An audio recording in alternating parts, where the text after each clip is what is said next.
حضرت ذوالقرنین وہ صرف ایک بادشاہ نہیں تھے بلکہ ایک ایسے رہنما تھے جو اپنے ہر فیصلے میں اللہ کی رضا کو مقدم رکھتے تھے۔ ایک دن ذوالقرنین نے فیصلہ کیا کہ وہ اپنی سلطنت کی سرحدوں سے آگے نکل کر دنیا کے مختلف علاقوں کا سفر کریں گے۔ وہ مغرب کی طرف روانہ ہوئے۔ لمبے سفر کے بعد وہ ایک ایسی جگہ پہنچے جہاں انہیں یوں محسوس ہوا جیسے سورج ایک کیچڑ والے چشمے میں غروب ہو رہا ہو۔ وہاں انہیں ایک قوم ملی۔ اللہ تعالیٰ نے ذوالقرنین کو اختیار دیا کہ چاہیں تو ان لوگوں کو سزا دیں یا ان کے ساتھ بھلائی کا معاملہ کریں۔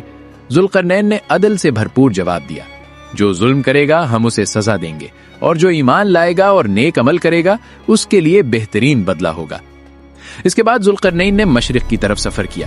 وہاں وہ ایک ایسی قوم تک پہنچے جو سادہ زندگی گزارتی تھی اور سورج کی تپش سے بچنے کے لیے ان کے پاس کوئی خاص انتظام نہیں تھا۔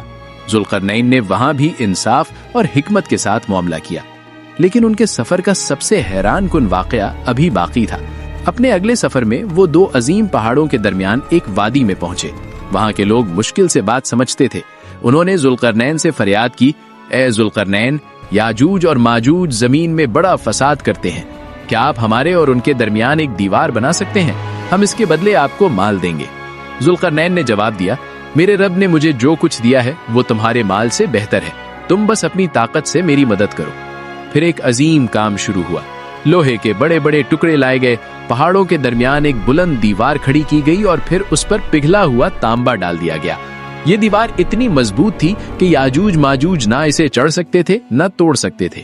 جب یہ عظیم دیوار مکمل ہو گئی تو ذوالقرنین نے فخر نہیں کیا۔ انہوں نے آسمان کی طرف دیکھ کر کہا، یہ سب میرے رب کی رحمت ہے، اور جب میرے رب کا وعدہ آئے گا تو وہ اس دیوار کو بھی ریزہ ریزہ کر دے گا۔ ایسے اور واقعات کے لیے چینل کو سبسکرائب کرنا نہ بھولیں۔ شکریہ۔